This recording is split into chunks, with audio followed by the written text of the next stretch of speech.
citizens, even the members of the Cursed Nation. Carcosa's light bursts through the storm. The mouth commands, the horde is born. No turning back, no breath, no dawn. Your world is gone. Join the horde. Curse Nation reborn. The black stars rise, and the earth is torn. We are the end. Whoa, what's up? New intro, new shit going on, new curse council. We got it all going down. That was a sneak peek of a song that I wrote and halfway performed, other than the little female whisper at the end there. If you caught that, it says, "We are the end," and it cuts out. But either way, that's the new logo. So that's the new intro. Lunatic, how you doing? Officially I'm doing good today. on the billboard with us of the Curse Council. Fucking show it. Let's fucking preview it for everybody. Bam! There's everybody. The whole crew's there now. The new Okay. Curse Council. All the characters you know and love, including Peter. What? How are you? And how many of those will be there next week? Everybody. Everybody. All right. Yeah, dude, all of us will be there. That's awesome. Me and Jenna decided we're gonna forego the countdown tonight because we're gonna do the live countdown with all of us here next week. Awesome. Or well, will you be here? You won't be here that day. That's I the don't thing. know if I'll be there that day or not. But you'll be. We'll film something when you're here. But like Okay. most of us will be here. Like we're gonna do it mostly live, which is the first live podcast in like 200 podcasts that I've ever done. I'm like, oh god, I have the equipment, but I don't know how to fuck. Anyway, that's a Friendsgiving coming up. We're gonna have the whole crew here, so expect that. But we did have another. It was the mid bowl championships, I guess, this week, at least on the fucking SEC, dude. Like, I stand by it. What it says under my name, the SEC is totally made. Like, it is kind of Texas A&M, who I'm not scared of, and fucking everybody. Listen, and the excuse of like, oh, bro, we're overeating each other. You know who eats each other? Mid teams. Excellent teams win. Mid teams eat each other up. That's why fucking Lane Kiffin is 9-3 every year, because he's mid. Well, when we get into the game, I'll tell you why he's 9-3. Absolutely. There's a lot to unpack this week.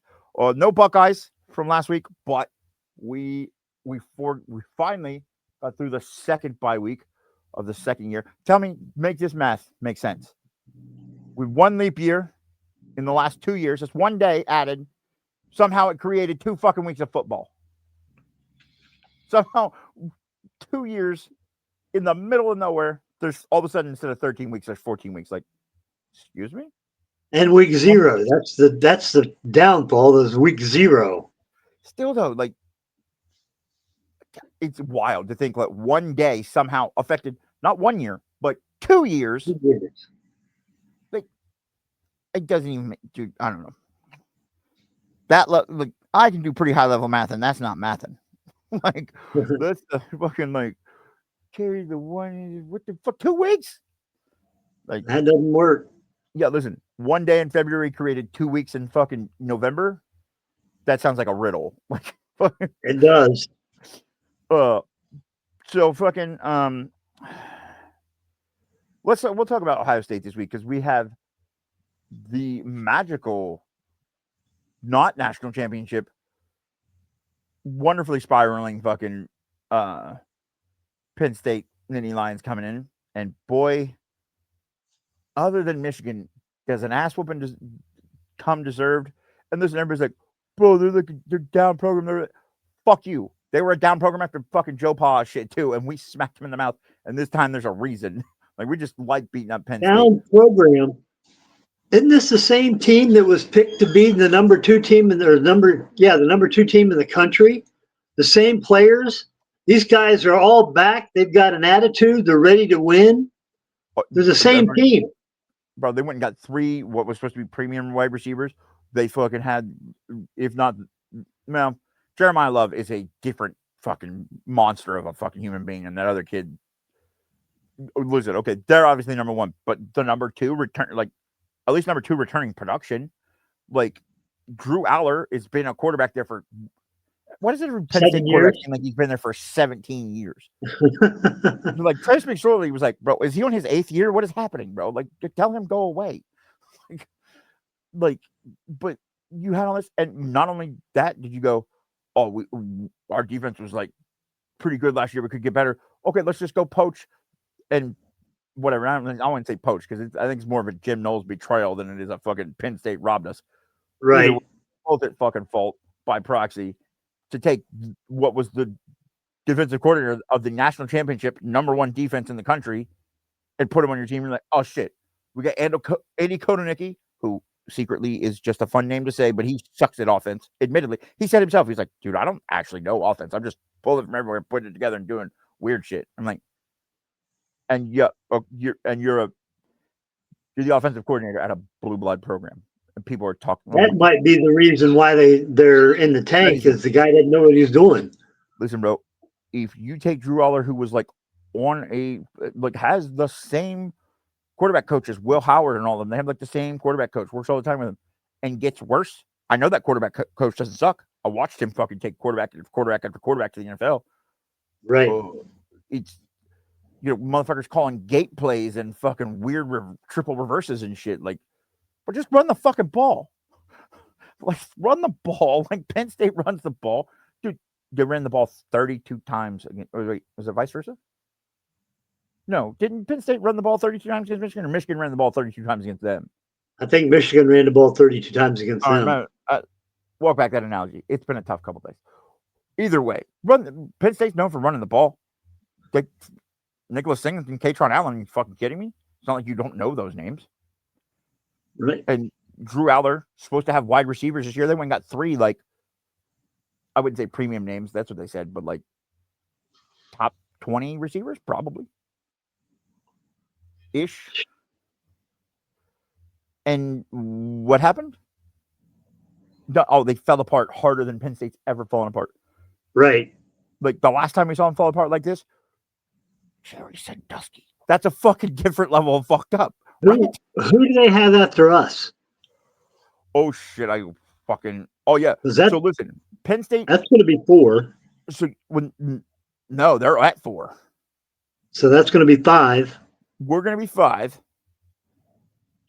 Right. They might not make a bowl game. Listen, there is a real chance where you will hear the sentence, Penn State has now lost to 8 straight teams this year. That's crazy, but it's very, very possible. They lost to Oregon. They lost to UCLA. They lost to bitch-ass Northwestern. Then they lost to Iowa, who we're going to talk about in a minute. Then they're going to lose to us. Oh, then they just have Indiana. Oh, then they have Michigan State.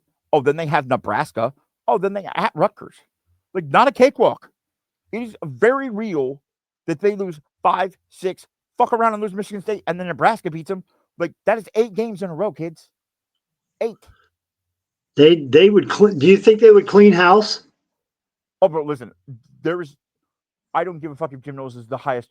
His defense has been hot garbage this year, and like, I was talking to you earlier. Like, why would you not go? We got 1 year to win. We've got the players, we've got the system. Even if our fucking offense is kind of mid, I just came from the number 1 defense. If I take what I have right here, this could be the number. It could be a top 5 defense right now if I utilize what I have. Nope. What Jim Knowles does, he comes in and like a stubborn fucking 900-year-old man, I'm going to implement my system that takes 700 years. Yep. And they fall apart. James Franklin, listen, we're going to table the Penn State thing. Does anybody want to guess the total number of buyout money for FBS coaches fired at this point, 3/4 of the way through the season? Anybody got a number? I just want to I would love to hear them if people don't know it, because when I saw this number in writing, I sent it to Lunatic. I took a picture. I was like, bro, what? It is $167 million for buyouts, just buyouts. Almost $200 million. And we're not done. No, listen. At least Dabo's going to go. Probably fucking Hugh Freeze is going to go. Luke Fickell. Luke Fickell's probably going to go. Like, those are top. These are brand name programs, bro. You have three. Florida, LSU, and Penn State are three of the top 10 jobs in the country. Right. 30% of the top 10 programs in the country don't have a coach. That's nuts. Dude, what? Like, that is bananas. He is so crazy to think that. Like, I can't even. Like, $200 million they're paying people to not coach football. To go away. To go home. That's how bad you suck. Go home and we'll pay you.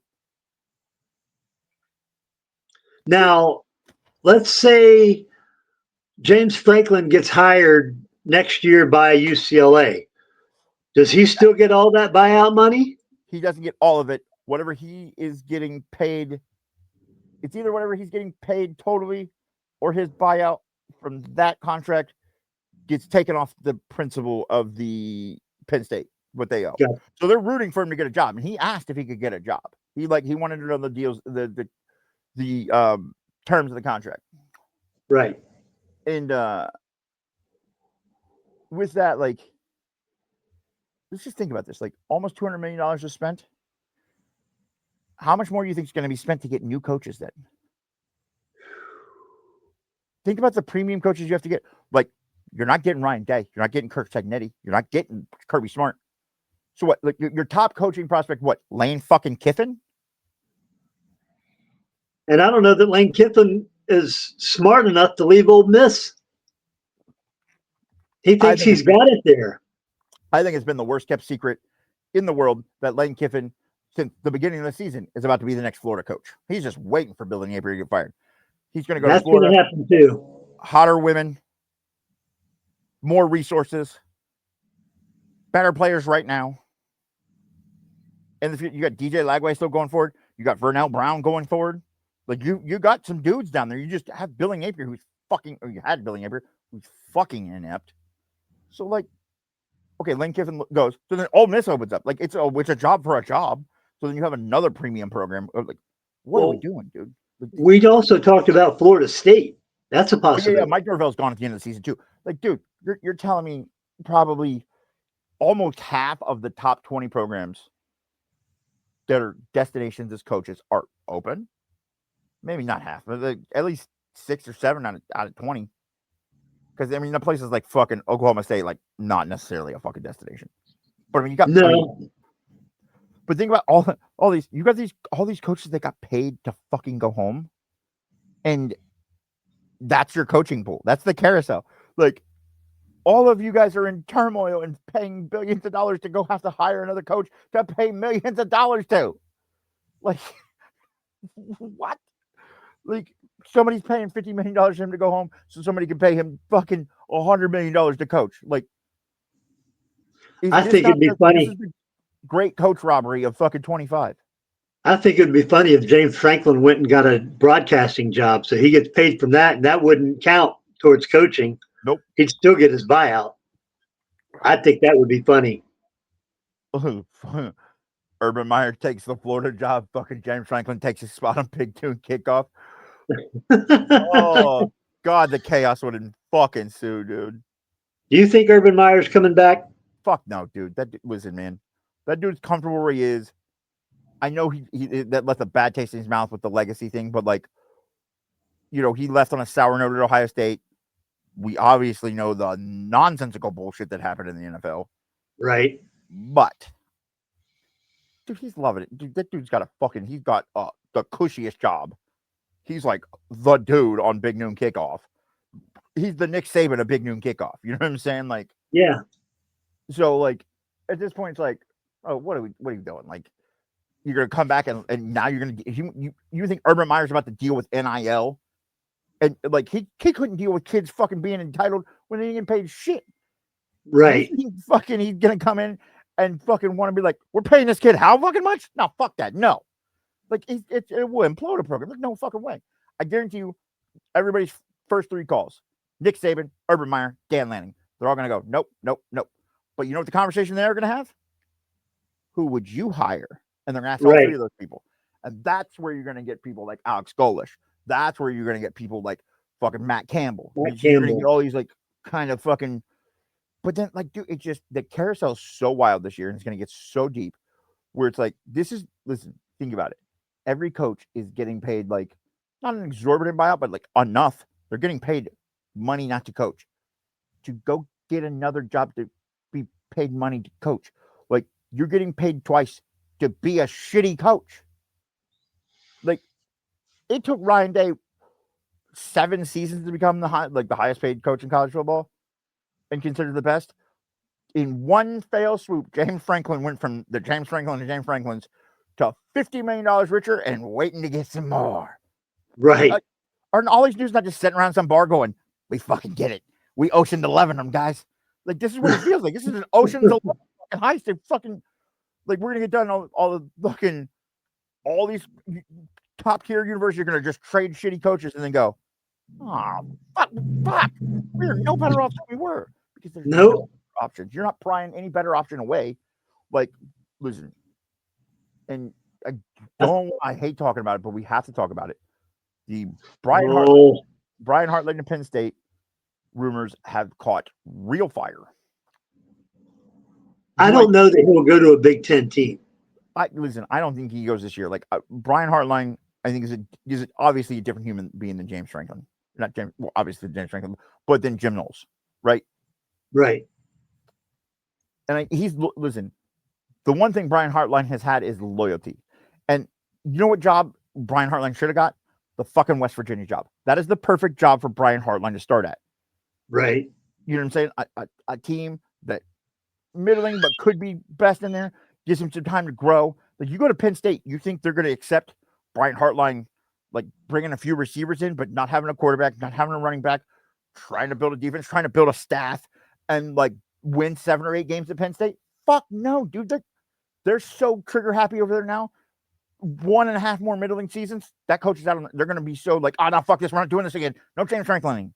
Like you're going to have to go in there and win fucking now. Which I'm sorry, with what Penn State has and has coming, it's not in the cards, man.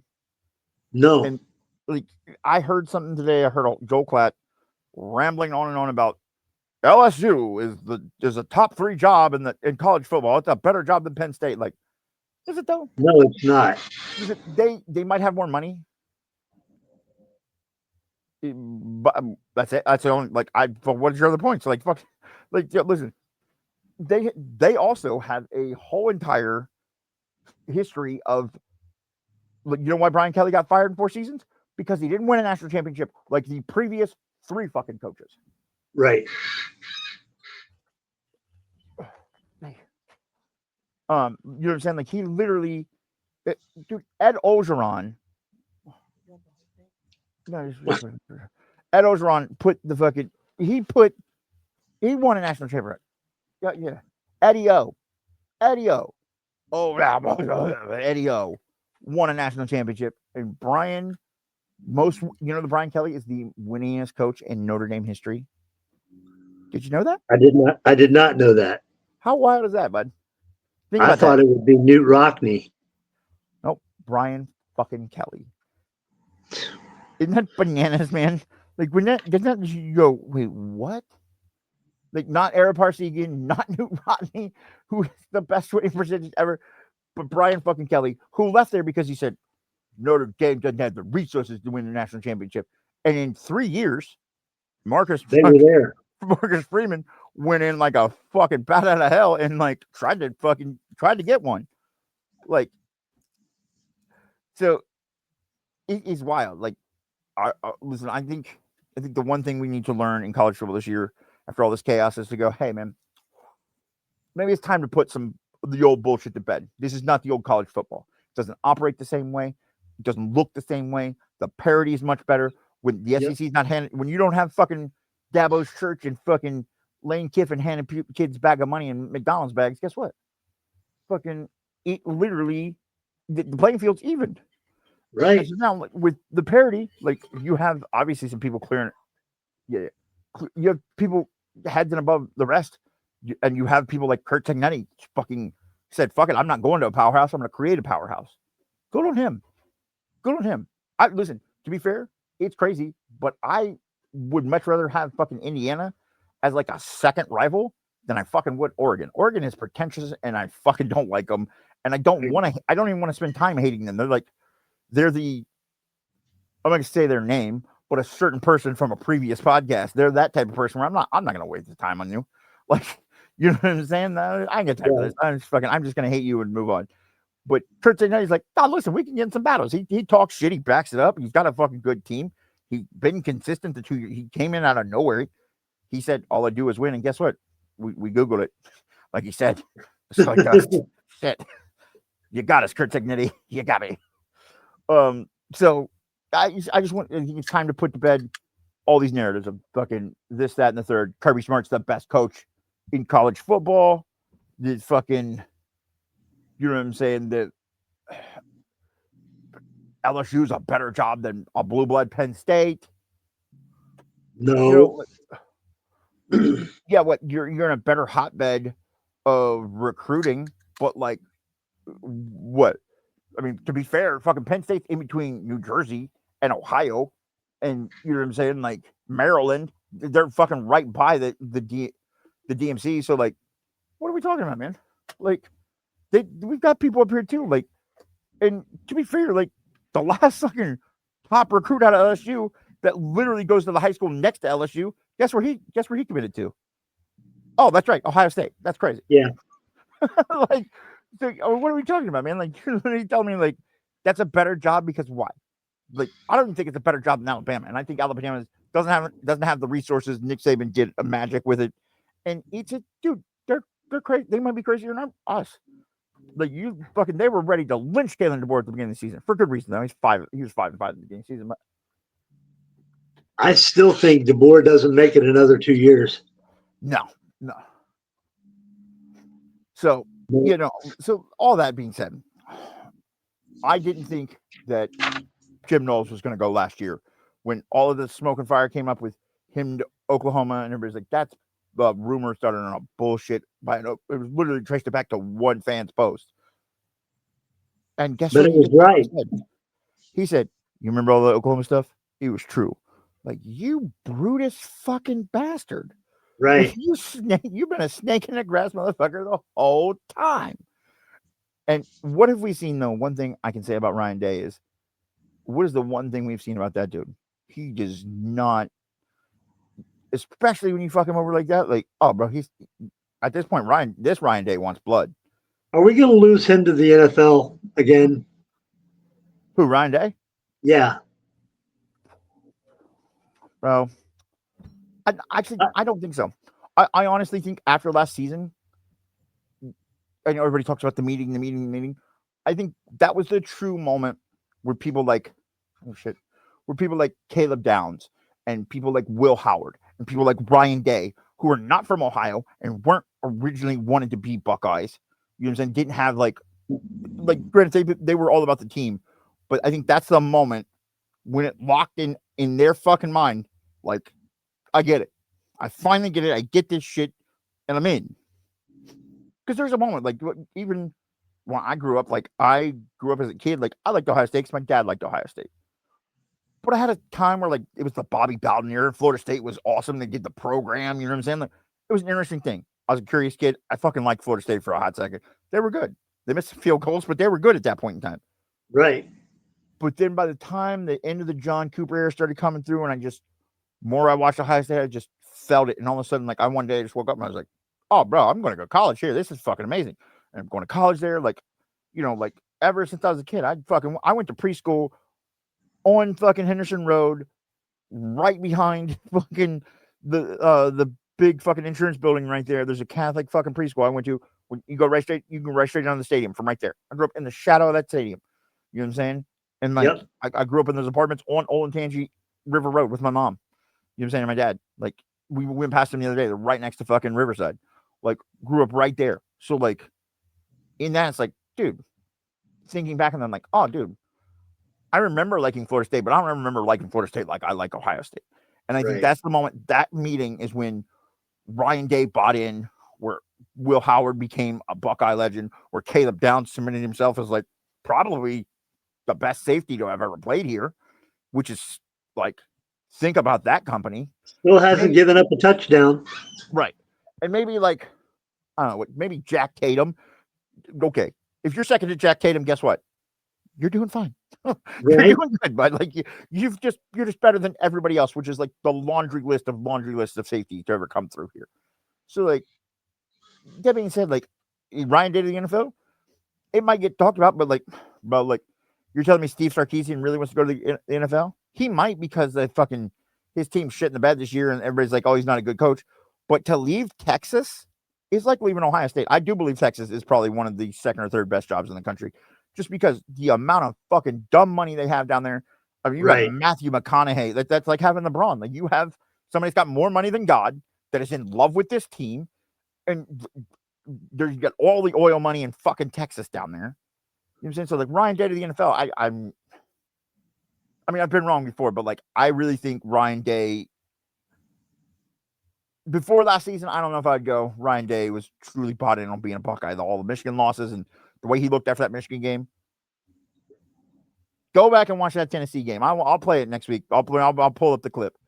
When they come down that fucking tunnel and Ryan Day's standing there with his hands on his hip, and it's a Mecca and Travion and fucking Latham, you go, oh, fuck. I don't know who those dudes are, but that's what I've been waiting on all season.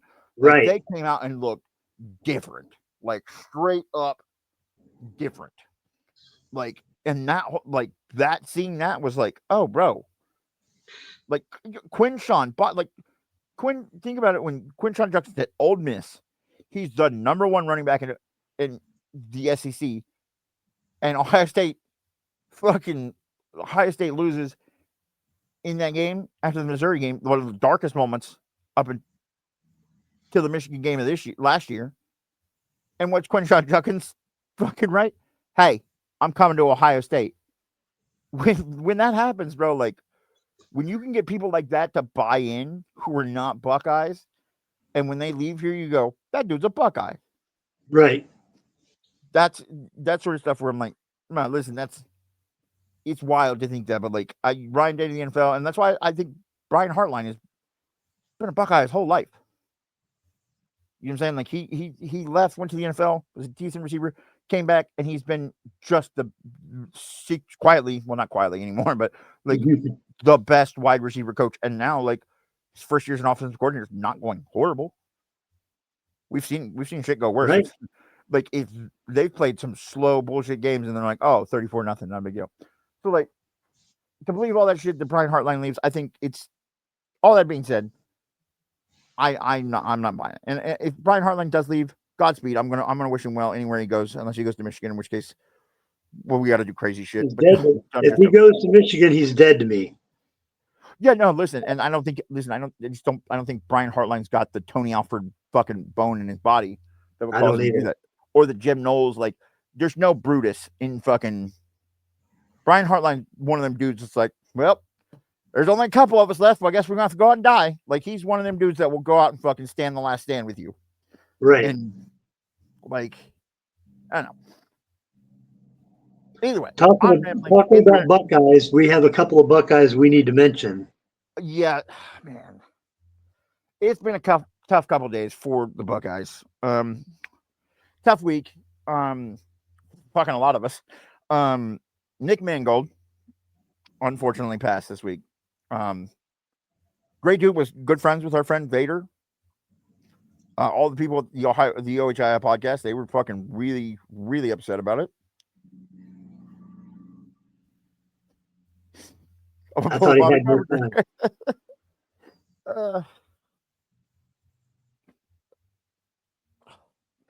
It's been a rough week.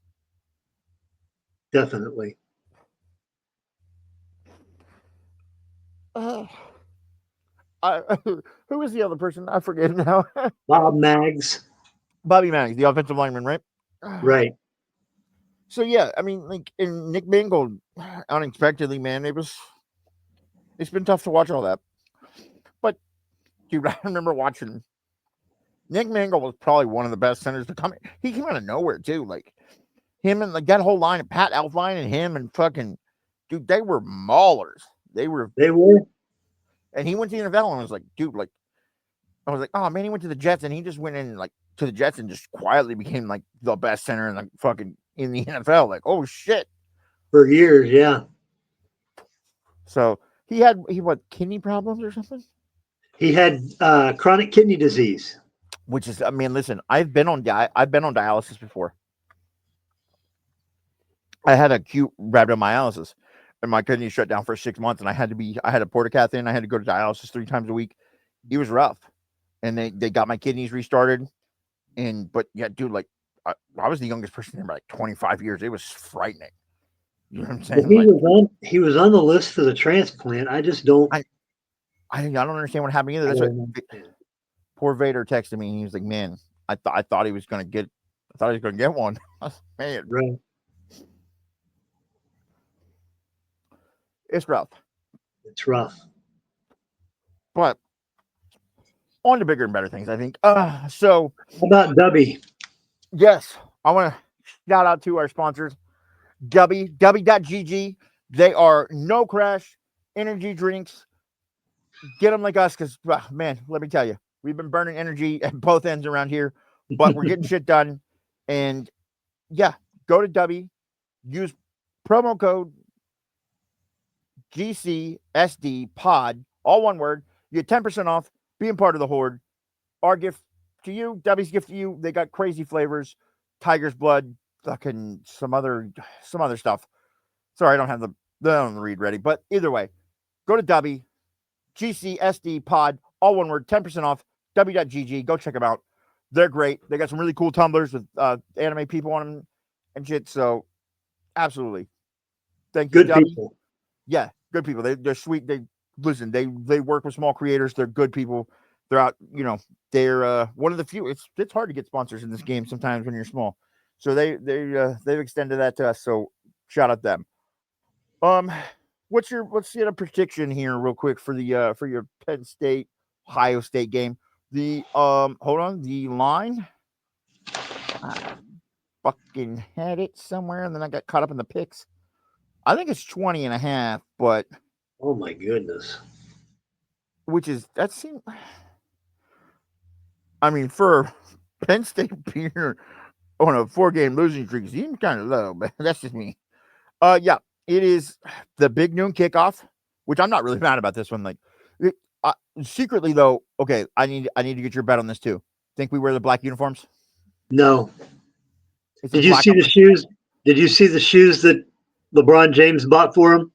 No, what were they? They're metallic red and silver. Oh, fuck me. Do they look like you ever see the Curse Designs fucking Ohio State fucking Nikes? No. Do they look like that? Oh, I'll dig them out and show them to you. Okay.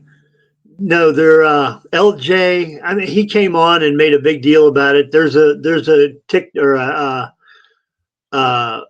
X post that he came on, and what I don't like is he addresses himself as King James. Okay, yeah, listen, bro, chill. All right, man. Like, chill. Yeah. And I've had a relationship with Ohio State. I played football through my senior year in high school, and yeah, blah blah blah. Listen, why don't you come play receiver? You're 6'9". We could have fucking used you. He could come play now, tight end. He's a bit past his prime now. Like, I love the man. Past his prime, but he's got 4 years eligibility left. 5 if he wants to push it at this point, depending on if the NCAA folds on the 5-for-5 rule. Or if he takes some lessons from Cam Rising, he could spend the next decade. Cam Rising's like, listen, man. Yeah. He's like, this is quietly start an pandemic, and then you get like 3-4 more years added on. They had a couple injuries and party for almost a decade. Bron, like, so yeah, the line is 20.5. It's noon on Fox, which is crazy. We haven't had a Fox game in a hot second, and I'm not for once, I'm not dreading Joel Klatt and fucking Gus Johnson because we have had such shitty announcers I agree. for so many weeks now. I agree. Has it been since the fucking Texas game since we saw Gus and Joel? I thought we saw him one other time. I could be mistaken. Oh, I don't know. I think that was. I think you're right. Isn't that crazy? We complained about it, and they did something about it. Well, college football did something about it because everybody we were supposed to play was supposed to be good fucking lost. Right. Suddenly, our really tough schedule went to being like, eh. So I'm taking OSU. Oh, you don't say. I mean, I thought it was going to be a barn burn. Anyway, I figured I would give another 15 points if I was Vegas. I'd put 35 on it because Ohio State's going to take out a little frustration. Listen, we said when they went to Wisconsin, we wanted to see your dominance like they were supposed to.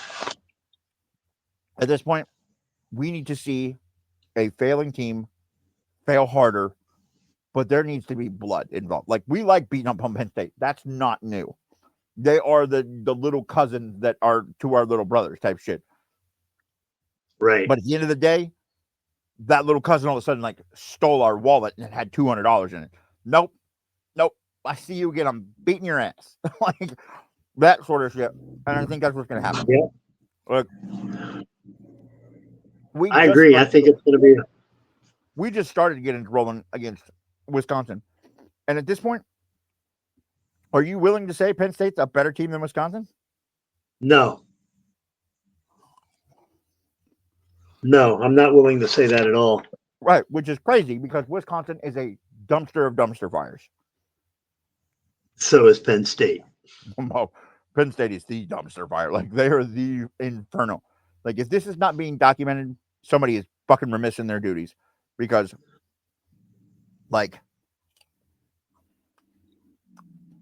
not to point any fingers or anything, but two people that may have shows on this channel may have picked Penn State, both of them, to be in the national championship game. I don't know who that might be. Probably a couple of the girls. We're going to blame it on Tango and Alyssa. Deal. So, getting to our first game, we got OSU and Ole Miss. And I'm going to throw the stat of the week at you that this is going to blow your mind. We've had some stats already, but I don't know. Before Oklahoma played Ole Miss this week, Michigan was the only team in the top 70 in offense that Oklahoma played. The top 70 in offense. That's crazy. That's insane. I had to write that down when that guy said that. I paused it and wrote it down. I was like, "There's no way," but it is. It's true. You want to hear something crazy? Huh. I'm pretty sure Ohio State's the only team in the country to have faced 4 top 20 rushing defenses. 4 already. So is our rushing game that bad? Or are we just fucking playing teams that have really good rush defense? We're playing teams that's got good rush defenses, but we're taking what they're giving us. If you got a good rush defense, 9 times out of 10, your pass defense sucks. And that's what we have seen. and put 400 on Wisconsin. But we played slow. We didn't play like super fast. We played a little bit faster, but we weren't out there Oregon fucking 2014 in it. We weren't snapping the ball every 8 seconds. But you told me we're the slowest playing team in the NCAA. That's crazy too. We might not. It's probably we're still like 130 or lower in that. And yeah, we're also one of the top 15 offenses, I believe, in the. So if we play that slow, and we're still a top 15 offense, extrapolate that out for me. If we play even middle of the pack, are we not blowing people out by 50 then? We're that good. That's exactly what it means. That's exactly what it means. At the end of all this too, don't let me forget the Iowa segment. All right. Hold on. All right. Ole Miss. There was a lot of long scoring games, or a lot of big games in that game. There was. But 75 again, was yard atrocious. TD pass to Satania, a 65 yard TD run by Robinson. Both of those were OU. Yeah. Now, this game could have been a lot worse and should have been a lot worse because Ole Miss had first and goal inside the 10-yard line 3 times and came out with 9 points. But listen, I have never seen a team try to give a fucking game away so hard 2 weeks in a row. They gave one away to Georgia. Like they were up by 13 or 14, maybe 17 in the fucking fourth quarter.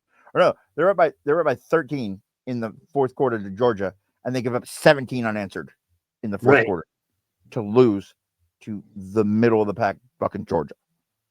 Like when Georgia, who's a mid team, looks like, oh, we're the second best team in the SEC. Motherfucker, what? How mid are you guys? They're not. They're not the second best team. I don't think they would like to think that. I mean, well, look. Let's look, dude. Look at this. So Ole Miss, you go to the total stats. We got 431 to 359. Ole Miss, yeah, 431, 315 to 223 passing yards, 116 to 136, 5 yards to play, 6 yards to play. So Oklahoma's got him in rushing and yards per play, which is wild. Ole Miss is 7 more first downs. Here's where fucking John mid-tier, I will not call him Mater, John mid-tier fucked up. We got 4 for 14 on third down for Oklahoma. 9 for 20. 9 for 21 is still shitty. Fucking Ole Miss. 2 for 3 on fourth. How you 2 for 3 for 4 downs and you still only got 9 points out of 3 drives? Jesus. 1 for 3 for them. Total plays. You want to guess how many plays Ole Miss ran? Give it a guess. Ole Miss? Yeah. 65. 80 fucking 7. What? 87. I'm going to rewatch that. Total plays for fucking Oklahoma? 60. That's crazy. There's 147 snaps in that game. I think that's the highest total we've seen all year, or at least in the games we've covered. The games we've covered, without a doubt. That is so fast. Like, what Big 12 bullshit is this? 60 points got put on the board. Dude, listen. And yeah, let me tell you, we're going to get to the most Big 12 of Big 12 SEC games I've ever fucking seen. But 5 punts for fucking Ole Miss, 4 punts for fucking OU. Now, penalty yards is about the same as 50-52. But OU lost a fumble, and they lost the time of possession by fucking 11 minutes. Well, yeah, if you got 87 plays, you're going to have the ball. Like, and listen, Trinidad Chambliss, like, looked like a dude. He did not fuck up in the end. He pulled it out. He did what he was supposed to do. I was impressed with him pulling down the balls and taking sacks. Because we saw a lot of plays this week where quarterbacks were in the grasp and they're just chucking the ball just to get rid of it. Marcel Reed, motherfucker. Yeah, Reed we'll get to. Diego Pavia almost threw 3 interceptions in that fucking game, just and throwing the ball. And we're gonna get to that one too, because fucking poor Bo Prabula. Stupid ass name. But yeah, listen, Trinidad Chambliss had fucking 53 rushing. He was the second highest. They only had 2 rushers on fucking Ole Miss. Kyron Lacey and fucking Trinidad Chambliss. Goddamn. Fucking. So what was his stats? 12 for 53, 4.4 yard average, no tutties. And then he wait a minute. 12 of 53? No, 12 for that's yards. Oh. Carries. So he had 12 rushes for 53 yards, 4.4 yards. He was 24 of 44 though for 315 and 1. That's what I was getting to. He had to swing the ball around. Julian Sand threw the ball at Wisconsin 42 times. Mm-hmm. He completed 36. 36. Listen, what? And listen, John Mid-tier, he was fucking 17 for 31 for 223 and 1. All I'm saying is, how are we still talking about Julian saying like 3rd and 5th in the fucking Heisman odds? Like, what are we even talking about? We just need another couple of games to where people had their sample size, and That's because, like, outside, like in most categories, Julian Sain is top 3, other than maybe like yards, except for like because USC's out there throwing the ball 50 times a fucking game every fucking game. right? You know what I'm saying? Like, and you know that Jordan Maiava's kids fucking balling out. But at the end of the day, it's like, bro, we're the slowest playing offense. We've been a run first team like 65% of the time. And oh, guess what? Julian Sain's just still in the running for all that shit. Yeah. Crazy. Anyway. So that was mid-game number 1. Shall we go to the champions of mid? Yeah. This was Bobby, go ahead. I said to you earlier, Vanderbilt 17, Missouri and 10. This looked like a Vanderbilt and Missouri game from 5 years ago. They're just ranked now. They still look that bad. 3-3 at halftime. Yeah. 3-3. Well, Prabila got hurt in the second quarter or the third quarter? I think it was the beginning of the third quarter. Okay. So that quarterback came in, carried the ball well. He got stopped. They either missed a field goal there, or they got stopped on. No, they got stopped on 4th down right there. Right. After both people went down. Yeah, Matt Zollers though, 14 for 23 for 138 and a touchdown, and almost the second touchdown to tie the game by. Oh, I know. How you not? How? Dude, like just I don't. Try. Oh, dude, it was so close. If he'd have been in the end zone, I don't think he would have caught the ball. Probably not. But still, like to be that close, that has to hurt, dude. Oh, I know. After your quarterback goes down and you rally back and you throw it down to the fucking 2-inch line. You're like, bro, what? Yeah, that looked mid. And now we got Vandy coming up this week at Texas, right? Yeah. Dude, listen, if you,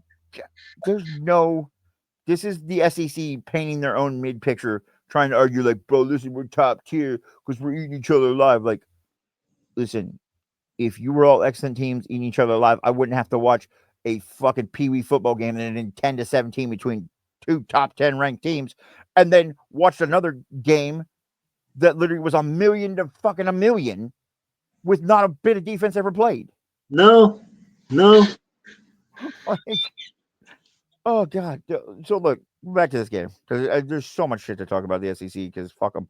But listen, Matt Zoller's like, he came in halfway through the game, 14 to 23, 138 and 1. Diego Pavia played the whole fucking game, 10 for 19 for 129 and 1 interception. What are we talking about, dude? Since somebody tell me that Diego Pavia is the savior of fucking Vanderbilt, because they're doing just enough to win. Listen, bro, somebody's gonna crack their head.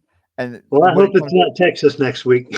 Well, yeah, Texas is out there playing for their fucking life, and Texas does have a defense that I think the Vanderbilt has not. I haven't seen a real defense this year.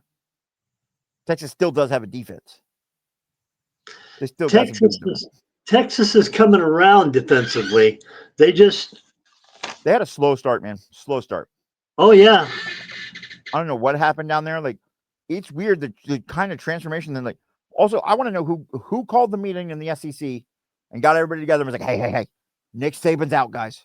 He's been gone. He's not coming back. He's not the fucking ghost that'll haunt us forever. Fuck this defense and running the ball shit. We're just throwing the ball. Everybody on board? Kalen? Yep. You know who I guarantee it was Lane Kiffin. Kiffin is he's that type of person though. They'll be like, fuck Saban, let's do this.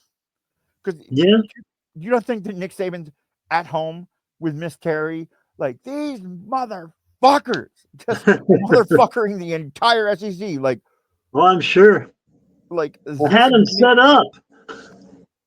Like, dude, this mid-off game where a backup quarterback of nobody, like Bo Perillo was a Big Ten backup, and his backup comes in and outduels Diego Pavia, the fucking savior of the SEC. Get out of here. Right. That's not the most mid confirmation I've ever heard in my life. I don't know what the fuck is. This is like, Do you actually think it's going to be Texas A&M and Vandy? It's a possibility.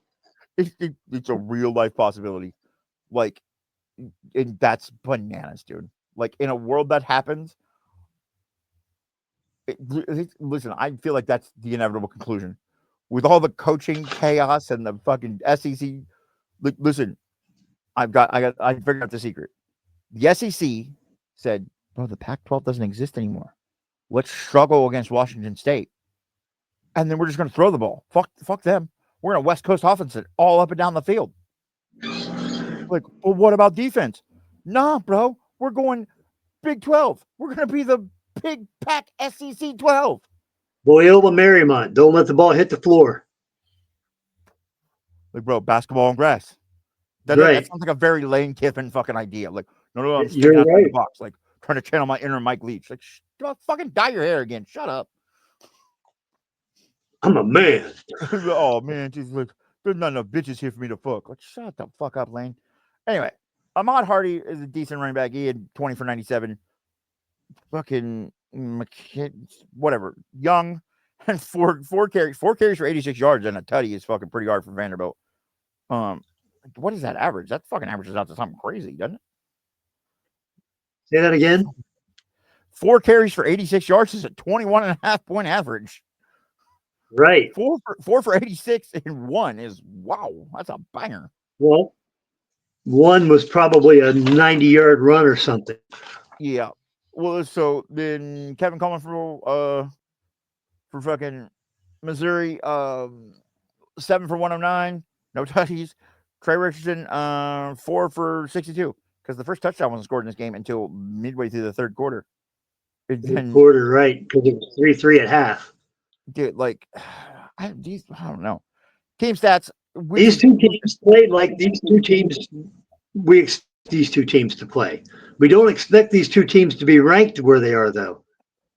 Yeah, no, listen. If you would go, hey, what do you think a game against Mizzou or Vandy any year would look like? You would go, oh, and I go, no. Listen, you don't have to wonder. They played it on Saturday. You can go fucking watch it. It's horrible. I watched 3/4 of it. I wish I would have watched anything else. I would try to watch Desperate Fucking Housewives over this goddamn game. Like, listen, let me read you these stats. Look, I'm gonna read you the stats, and you tell me who you think won. I'm not gonna tell you the teams. Ready? 376 to 265. That's total yards. Passing yards 206 to 129. Rushing yards 170 to 136. Yards per play 4.8 to 5.9. Now look, we got 22 first downs to 13. We have 5 for 16 on third down, 3 for 10 on third down, 4 for 5 on fourth down, 0 for 0 on fourth down. 78 total plays, 45 total plays. Punts are even, penalties. That was even. Missouri and Vandy? Yeah. Look, and one lost a fumble, one threw an interception. Time of possession was 36 to 23. Who do you think wins? The left side or the right side? The first team or the second team? the first team by a landslide. That's Missouri. How upside down is that fucking game? That is crazy. Missouri won almost every single, like, dude, they almost had double the amount of plays that Vanderbilt had. And they scored 10 points. And let me tell you, Vanderbilt's defense is not Ohio State's defense. That's for fucking sure. No. That's just how middling both these offenses are. Like, it is the mid championship of the mid eating the mid on Midville. Like, that's all it is, dude. It's horrible to watch. I literally almost sat in just quiet contemplation on Saturday with my own demons rather than watch this middling week of college football. And that's actually, I love college football and I love chaos. This is not chaos. This is what happens to the mid-conference every year. You get one or two, usually one dominant team, which was Alabama forever and Georgia for a flash in the pan, and fucking Texas A&M now. Like, you know what I'm saying? That's what you get. Like, meanwhile, Ohio State, the Big Ten's had the past two national championships, two different teams. If Penn State would have kept their shit together, they'd have had it in there. We got Indiana a couple years now, at least almost as long as Georgia's been fucking around. Been like hot with their last two national championships. I mean, it was a no SEC championship game last year. 3 out of the 4 teams were Big Ten or Big Ten adjacent. Like, what are we talking about, dude? But Indiana doesn't scare me this year. I don't know why. I just don't think they're going to come out and be Indiana. Listen, and this whole thing, there's not a team, because you know what? I'm gonna say this. I snuck a peek at that Alabama fucking South Carolina game, and let me tell you, South Carolina is fucking not good. And when I say not good, I mean like not good. And they should have beat Alabama. If Lenore Sellers doesn't fumble the ball on the 38-yard line on that last drive, guess what? They lose. Alabama loses to South Carolina, who might as well have fucking. Then you would have got your say so a week later, because you said that DeBoer would be gone in week 8 if he had lost to. Oh, yeah, but he lost. Somebody lost their mind down there in Tuscaloosa. Because listen, right? South Carolina is bad. Their offensive line is like 5 mentally challenged Tegras playing fucking offensive line. It is the worst offensive line I've ever seen. Jeez. Poor Lenore Sellers, dude. Like, that poor kid has been running for his life for 2 years, and there's not a. I'm almost glad Aaron Nolan's not in there. I want to see that kid thrive. I love that kid, but fucking, I do not want to see that kid get pounded like Lenore Sellers is getting pounded. They better go out and get some offensive linemen next year. That's for sure. But I'm telling you, they put Lenore Sellers on the fucking hub this year with fucking how bad he gets sexualized in the backfield. It's wild.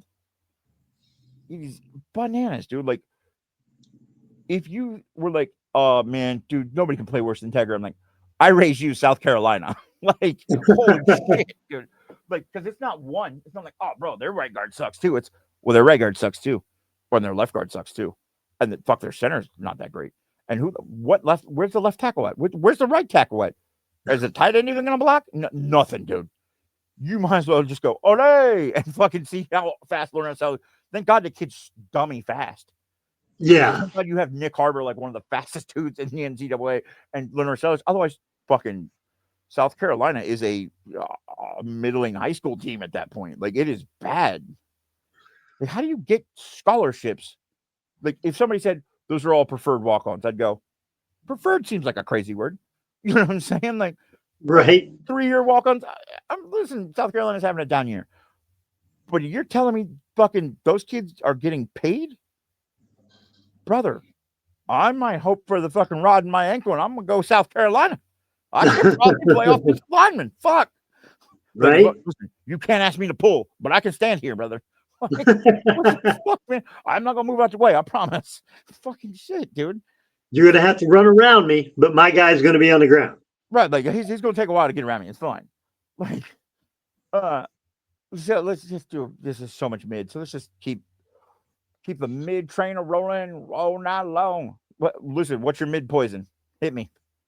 Well, next one would be Michigan State for mid poison. Sure, dude. 31-20 Michigan. Not a first quarter. I was like, ah, man, they look like you're pushing them around. And then I doubled back and I was like, or not. Like, why is this game? You know, like, it's 24-7 in the third, but then Michigan's vaunted defense gives up almost 14 points in the fourth quarter. Right. And all of a sudden, like, Michigan State is one touchdown away from it being like, oh shit, this is a what the fuck happened to Michigan game. And Michigan's playing for their life, bro. They're 6-2. They're hanging in by the fucking skin of their teeth, brother. I see Underwood getting better. It's just, it's not developmentally better. You know what I mean? He's getting better because he's learning how to use his athleticism, but he's not becoming a better quarterback. He's not developing. Run, or like, you know, he's learning more of the offense, but he's got the same dynamic range as a quarterback as he did in the first game or against Oklahoma or anything. Now his decision making has improved slightly to go, oh, I got to run the ball now. Right. He's running more. But it's That's still late. It's still late. He's still getting off late. As fast as he is, like, bro, if you're that fast and you still get caught, like, bro, you left late then. It's not on, you know what I'm saying? They're not that fast. You just left late. They already had the angle on you. You know what I'm saying? Like, you couldn't bend the corner. You couldn't get that. Like, if you would have not, like, went to go look at that last check down that wasn't there, you could have just took off, which will come with time. But he's not, like, all of a sudden you're like, bro, he's throwing dimes out there. No, he's not, dude. Well, see, that's the thing and they were trying to hype it up that way. He threw a 30-yard pass to a guy that was wide open, and I mean like wide open, Keith. Mm-hmm. And it's on the money. The dude had to jump, caught it, and fell down backwards. That's not on the money. On the money's catching it on your fingertips and a full stride. Right, like when I see him make a from the right hash to left hash, 15-yard out, deep in or deep cut, you know what I'm saying? And hit fucking somebody in the hands where their hands are, dead on the sideline where the ball should be, like it was thrown on a frozen rope. Then I'll go, okay, that motherfucker's got skills. Because you know who I saw do that? I see Julian Sand do that every Saturday. Every Saturday. Bro, that dude's making NFL fucking throws like a boss. He's still 80%, right? Yeah, because he was 85 in the Wisconsin game. Just quietly the leading completion, just 80%. Like, he is about to break Will Howard's record that is a record. Like, Julian Sand, he already broke one of Will Howard's record that stood for 2 games. Which one was that? I forget. It was in the Texas game. Or maybe it was in one of the first 2 games. But Will Howard had a fucking a record in the national championship game. I can't remember. 14 for 14 or 13 for 13. Yeah, coming out. Yeah. Julian Sand broke it. It stood for 2 games. Like, Will Howard came out and was like the most efficient thing we've ever seen walking over here. And all of a sudden, Julian Sand's like, hold my beer. Like, God damn, son. Hold my beer, Bubba. This will be a minute. Right, like, I look like a kid and I'm short. I got you. Hold up. Come here. Everybody come close. Watch this. And he's not afraid to let it go now. He was afraid to overthrow his wide receivers until Wisconsin. Yeah, then he figured out, like, oh, motherfucker, I would have to throw my shoulder out trying to outthrow Jeremiah and Carnell. Holy shit. Right. Which I'm sure they probably told him, like, bro, listen, fuck that. Throw the fucking ball. Fuck all these dudes, throw the ball. And he started to, dude, and he's throwing some. When we go at the end of the season, I want to pull. I'll even personally go pull them. I don't give a fuck. I'm gonna go through and pull the Julian Sand dot and touchdown passes for the year. Mm-hmm. They are some of the craziest. The Carnell Tate shit at the first touchdown in Wisconsin. Yeah, is probably quietly the catch of the fucking year, maybe in the college. And then, crazy enough, the motherfucking second touchdown he threw might have been prettier. It was a prettier ball, but he had to throw it up in the air to help Carnell Tate go get that. Bro, Carnell Tate high pointed that ball at literally the exact like inch high. Like, I'm telling you, if you go back and watch that tape, you look and you go, where'd the defenders go? And then you see Carnell Tate come down. You're like, oh shit, he was above them. He was above them.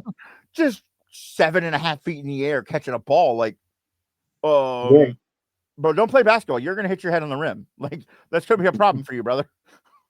Like, the only note I had on this game more about the Michigan State game is Michigan State is worse.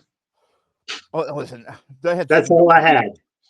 We can go over this after. Like, Aiden Childs was 50%. He's 14 for 28 for 130. Bryce Underwood. Anybody want to guess Bryce Underwood's stats? Could they be worse than Aiden Childs?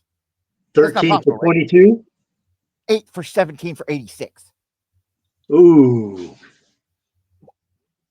86, what? And he threw one. One was a 30-yard pass. That's what I'm talking about, dude. Like, if I have to go back and look, I think Davis Warren had much better stats than that last year. And maybe Alex Orji. And that man couldn't throw the ball more than To save 4 his feet off life. the ground over 10 yards. Holy Nope. shit. Dude, that's mind-boggling, bro. The fucking savior of Michigan football was 8 for 17 for 86.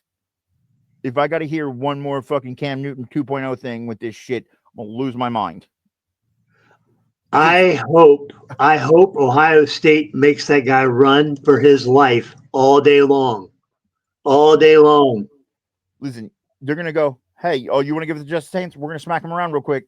Oh, you want to try to throw the ball? Oh shit. Oh, there's Arvell Reese. Oh, fuck. Oh, God. That's what it's going to be. Sonny, Caden, K-Mac, Houston.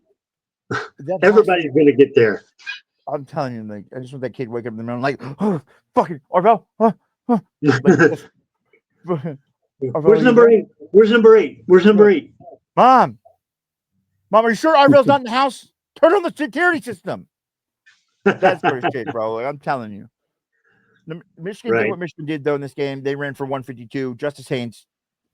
Listen, how fucking pissed is Alabama? They let that kid just waltz out the fucking door. I know. They're like, and he's the only thing holding Michigan together right now. Right. Listen, he lightweight would be fucking holding Alabama together too. Right. They have no rushing game either. Fucking listen, Michigan has no wide receivers. I'm not even going to read them. And whoa, okay, listen, I will read them now. Michigan, Andrew Marsh, 3 receptions for 54 yards. Michigan State, Nick Marsh, 6 for 75. If these two kids are brothers, I'm going to lose my fucking mind. I don't think they are. You're going to look it up? Nah, I don't care. No, it would be crazy, but I don't think they are. But no, that's why I was like, that's the only reason I'm read them, because they both, what the fuck? The both leading receivers are the fucking Marsh brothers? Again, this is another game where this is shit. This shit is so weird and upside down. Like Michigan 362, Michigan State 305. Passing yards, bro. Michigan had 86 passing yards. They're ranked in the top 25 FBS blue blood program. And they had how many? 86 passing yards? Fucking yards for the game. Now, granted, they gave up 4. That doesn't come off your passing yards. It comes off your rushing yards. They also gave up. No, they only gave up 1 sack. Never mind. Michigan State gave up 4 sacks. Dude, yeah, Childs was running for his life. Yeah, he got smacked around a bit. 20 first downs to 18 first downs. 6 for 15 on third down, 5 for 16 on third down. Very similar. 1 for 1 on fourth down, 1 for 3 on fourth down. Michigan State ran 6 more total plays, 72 and 66. 1 sack allowed, 4 sacks allowed. Punts.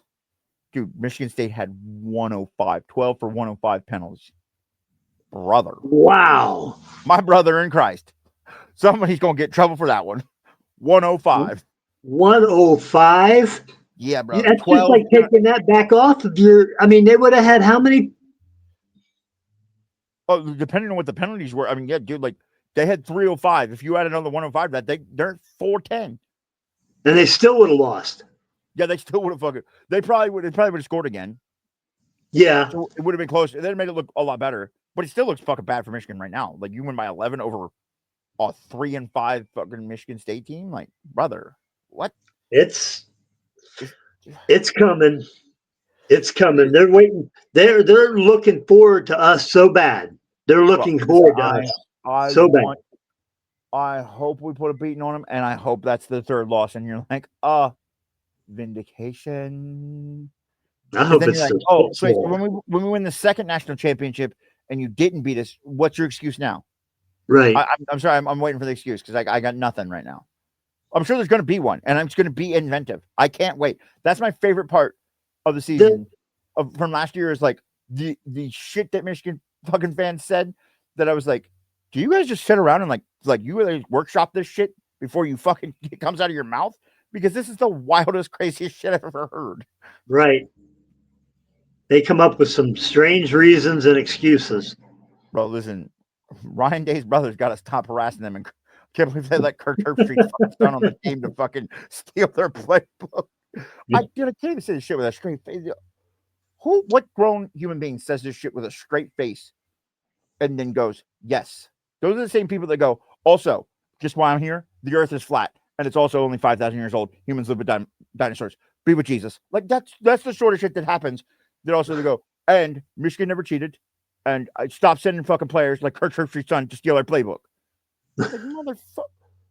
Listen, Kirk there's psych Herbstreit. patients out. We got to lock them up. Look, I heard.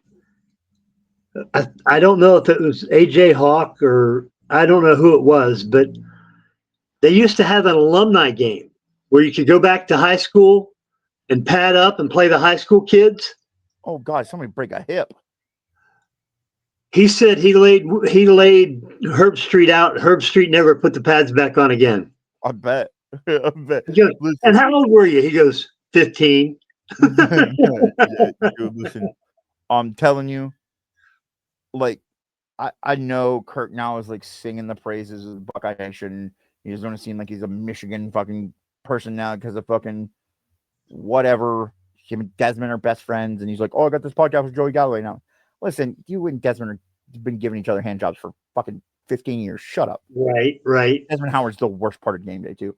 Anyway, I heard a story. I got one more offbeat story here. oh, hit me with it. Ryan Day was being interviewed by Joey Galloway, and I can't remember who the other guy was, but they were talking about golf, and he goes, "Coach, when was the last time you were golfing?" They all started. That was on Joey Galloway and Kirk Herbstreit's podcast. I watched it. Yeah.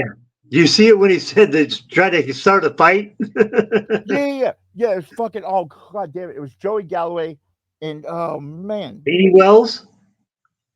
no, I think it was like C. Grant or something. It was somebody like that. No, it was C. Grant or Dorian Grant.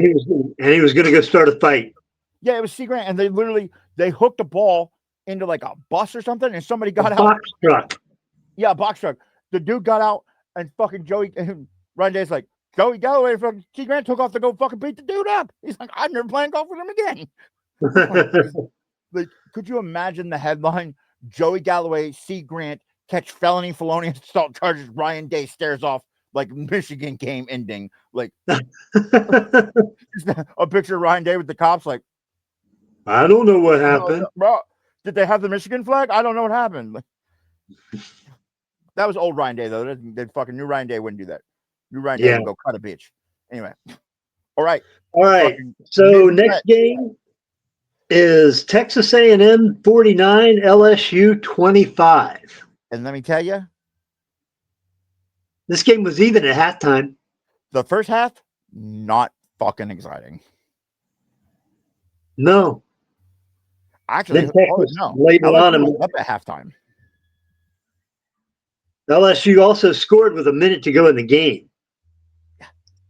Yeah, so that game LSU was up 18-14 at halftime. Yeah, and that's crazy. Marcel Reed had thrown 2 interceptions. Well, one of them was off the back of the dude's head. The other one was off the hands. Yeah, listen, the one that was off the back of the dude's head, he threw that ball and hit the dude in the back of the fucking head. Like, bro, the dude wasn't even looking at you. Reed looks good when he's good, but makes some seriously bad decisions.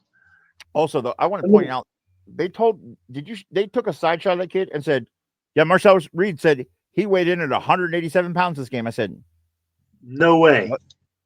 What? Like for half his body? What are we talking about? He's a grown-ass man. No, bro. Like 6'3", 187 pounds. He said, sometimes I sweat so much, I lost 7 pounds during the game. Brother, you cannot afford to lose that 7 pounds. Right. You need that pound. That is you're a quarterback. That is like he had some good runs. What? He had some good runs and a few good passes, a few bad passes too. His legs is what's going to save him, and when he goes against a good defense, he's going to get exposed. Yep. Listen, no. You know what? Yeah. You know what was funny at the end of the game? And Sonny and Caden Curry at him real quick, see what he's got to say about some shit. At the end of that game, they were talking about there were way more Texas A&M fans still behind the bench than there were LSU fans in the stadium. They cleaned out the LSU fucking student section. Yeah. It was nothing but Texas A&M people. Texas A&M went over, like we sing Carmen, Ohio, and they sang the fucking war hymn in the end zone at fucking Death Valley with just Texas A&M fans. Like, well, there were LSU fans because they were heard very loudly. Fire Kelly. Yeah, listen. And them motherfuckers got what they got what was asking. And Brian Kelly got what he was coming for him. Like, I mean, for a man who has had some of the weirdest recruiting videos, that is strange at best and is a shitty coach on his best day, and somehow is the win. Again, I'm going to state this again. I can't believe it. Not Eric Parsegian, not Newt Rockney, not Lou fucking Holtz. Motherfucking Brian Kelly is your champion of Notre Dame football with the all-time winningest record there. That is crazy. Do you realize that dude was there for 12 fucking years? No, I didn't. 12. It was Charlie Weiss and then Brian Kelly. What? Think about that. How many years do you think Freeman's there? At least I would expect a 10 bag. I would too. I would too. Like it would have to be a special job, and I don't think he's going to repair his fucking relationship with Ohio State for that job to come open. And I think Ryan Day will be there in 10 years. So I agree. You know what I'm saying? So like the fact that it happens anytime soon, dude. Like, I mean, what job is better than Notre Dame other than Ohio State? Not many. Not many. And the ones that you might think are going to have if they come open, bro, you got to win now type of shit. And I'm telling you, probably the team ain't going to win there now. Right. You know what I'm saying? That you'd have to bring your whole team with you in given the one transfer portal now. You know what I'm saying? It's a tough ball game out here. Tough out here for a pimp. But Texas A&M ran away with this game. They obviously are heading above shoulders of the rest. LSU's not even ranked now. They were top fucking 5 preseason. I'm pretty sure they were 4 or something. LSU, Penn State, and Texas were all in the top 5, and they're not ranked anymore. They're fucker.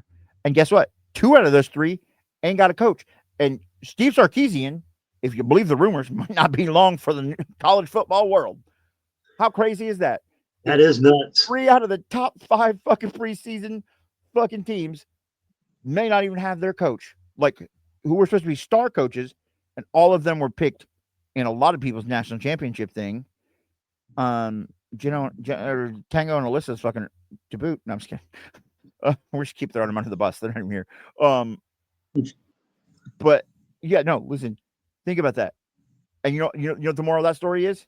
Preseason polls are bullshit. Yeah. Yeah.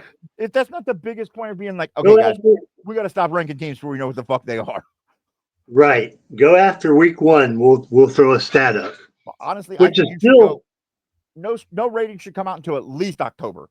And to be fair, you should wait till fucking like week 8 when the playoff rankings usually come out. They come out next week, right? Yep. Okay. Yep. Actually, like I think I will have to look and see. We're either going to be recording if we record at 7 on Tuesday next week, we'll be recording during that show or right before that show. I think it might be 8 o'clock. Well, I will probably be there on Tuesday. Oh fuck! That's why. Oh, shit.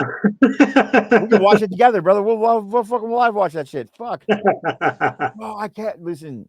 I'm still so mind blown. I have a counter on my phone every day. I look at it and go. I just talked to Tango and Matt, and I'm like, bro, it says 5 days. 5 days. What? Yeah. Bro, we've been planning this shit since like July, and then you know what I told her? I told everybody. I said, think about this. I met all you guys on the internet. I met fucking Lunatic from an Ohio State podcast. I met the rest of these people on fucking TikTok or through TikTok live, fucking through TikTok and meeting people and interviewing them and meeting their friends. And somehow, like, I've collected these people that I'm like, oh shit, it's family. And people are like, it is. I'm like, fucking TikTok. And they're like, wait, what? And I'm like, yeah. And the craziest thing is we're doing the most adult shit we've ever done for all of us. We're planning a whole ass Thanksgiving with a new tradition with all of us. And then everybody's traveling out of state to see their friends. And then, like 8 people are going to be at my house. Dude, I went 42 years of my life and I have a very rich family, like tradition of the holidays. And I've never once created a tradition of my own. Well, there we go. It's wild, dude. I'm mind blown. Like, It's a group. It's a nice group of people. I'm happy to be associated with them. I really am. Absolutely. And You you've made a friendship with me that I had never known possible through internet, not even talking to each other, face to face. And we've been friends for over a year now. yeah, dude. Yeah. Ever since I sent you So, that first shirt back on the other show, man. Like, right. it's wild. Like, do you think like I didn't even know what you looked like for like all of last college football season. Right. You know what I'm saying? It wasn't until after I got off that show that like, and everybody came over here. They was like, oh shit, like, yeah, it's so wild, man. To think about like people all the time are like, bro, I don't know, the internet's a shitty place. I'm like, it might be, but just all my friends come from there, and they're not just like, oh, like what? You can get some cheesy people from the internet, but you can get cheesy people from life. To be fair, we've had a couple that didn't make the cut. Right. But they listen. When you have a good group of people, those people stand out so much that we cut him out quickly. He wasn't. Well, I'm glad it wasn't me. No, me neither. Listen, I'm waiting for the day that people are like, listen, man, come here. Oh, I know. It's the time. It's that time. But that's it. At the end of the day, man, it's crazy to think like all of this shit. Dude, we've never even been in the same. All of us have never been in the same room together, and we're about to spend the holidays together. Right. That's great. That's so awesome. Like Tango's mother is coming down. That's cool. Right. You know what I'm saying? Like Alyssa's got like, dude, Alyssa's flying from California to Ohio. And Tango and them are driving 9.5 hours from Connecticut, from central Connecticut, to come down here. And you're driving from the fucking 5 hours from the goddamn hills. Right. And we still gotta figure out going to Indiana and picking up Moose when they first get here. And all of a sudden it's like, hey, wait, all my friends are in one place. Yeah. It's wild, man. That's gonna be great. I can't wait. Yeah, dude, especially after this week, it is super needed. Amen. Man, I tell you what. All right. So we had 2 games left. Yeah. And there's a total of 183 points scored in these 2 games. Listen, that is listen, almost every team gave up more points than Ohio State's given up in all season in one fucking game. And guess what? Right. These are all SEC teams. The cream of the crop. So but the last 5 or 10 national championships have had a top 5 defense. None of these do. Nope. It's gonna come down to the defense, and ours is just better. It's different. You got our linebackers are something else. Our defensive line and they're all awesome. What can you say?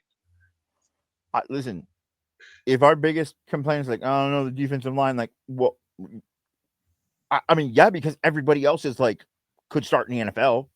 And right. I think Caden Curry might be able to, like, at least defensive tackles. You know what I'm saying? K-Mac probably could. Right.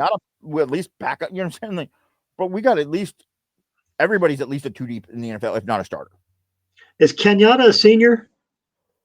Yeah. No, I think he's got one more year. Caden's a senior. Kenyatta's got one more year if he wants it. Okay. So, it's wild to think about that. We've given up 41 points. Mississippi State gave up 45. Texas gave up 38. What, dude? Think about it. Texas played us. They put up 7 points. Yeah. 7.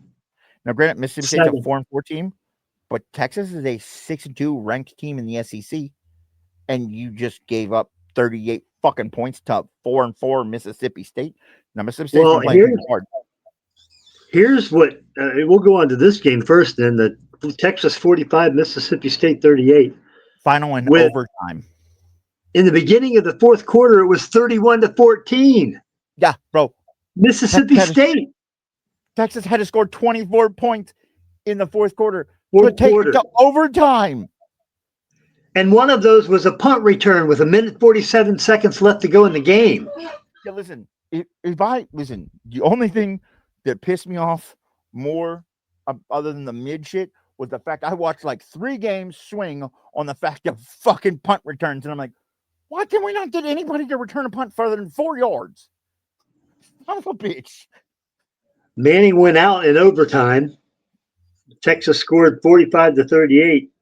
And then 4th and 20 for Mississippi State. They just couldn't they couldn't get it. To be fair, Mississippi State in like their last 4 games has been right there with everybody. Like, I agree. Mississippi State's like 1 or 2 plays away from being fucking 7-1. Like, what? That's what I told you. That's why we picked this game. It seems like a weird game to pick because I said, watch, Mississippi State's about to take these bitches to the brink. Because they took to the brink. You sure did. They took every person for the last 4 weeks. They've all been ranked SEC teams, and they have taken them to either overtime or the last drive. That's wild. Well, Mississippi State also had a drive inside the 10-yard line that they only got 3 points on too. That could have been a difference, but 31-14 to start the fourth quarter. Dude, almost 900 yards of total offense. Yeah, Manning had some long passes. Ryan Wingo, 184 yards. Well, 60-yard first play. Yeah, 60-yard touchdown pass. Ryan Wingo's fast. Don't get me wrong. He is very fast. I give him that. That's all I'm going to give him. And then he had another 65-yard. How many yards did Wingo have? 184, brother. On 5 receptions. 125 of them were on 2 catches. Right. His fucking average was 36 yards a fucking play. Wingo was. That's absurd. But tell me the stats and tell me that Texas didn't lose this game on the stat board. Let's go. 428 to 445, loss. 356 to 382, loss. 72 to 63, win. That's like a push because if you get under 100 rushing yards, fuck you. You don't get the win either. 5.4 to 5.2, push. They lost the first downs, 22 to 25. Third down efficiency is about the same. It's 8 for 20, 6 for 19. That's a push. Yeah. 1 for 4 and 4th downs, 0 for 4th downs. It's still a push. Yep. Listen, bro. This is the highest play total.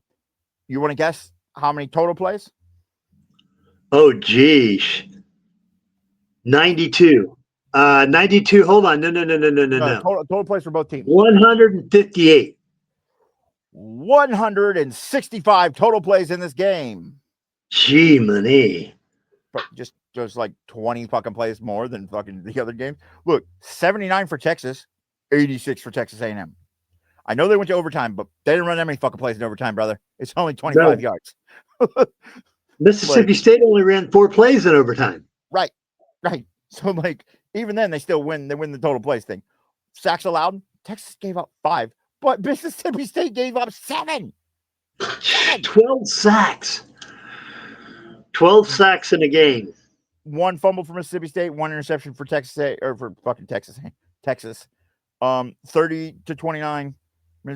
Yeah, so like Mississippi State still wins the fucking stat battle. Like it was a bunch of pushes. It was they just couldn't get it. They got sacked too many times in the overtime. They couldn't. Their defense just couldn't fucking hold out, man. Like they just got tired, bro. And that's what happened. They broke down in the fourth quarter, and they were on the ropes and fucking. You know what I'm saying? Arch kind of fucked them up real quick. I mean, like they Texas wasn't even wearing them down. They only ran for fucking 68 yards. But Manning just was fucking. He was 29 for 46, not great, but 3-1. How many rushing yards did Manning have of that? He had 10 carries for 6 yards, but a touchdown. Well, that's because of the sacks.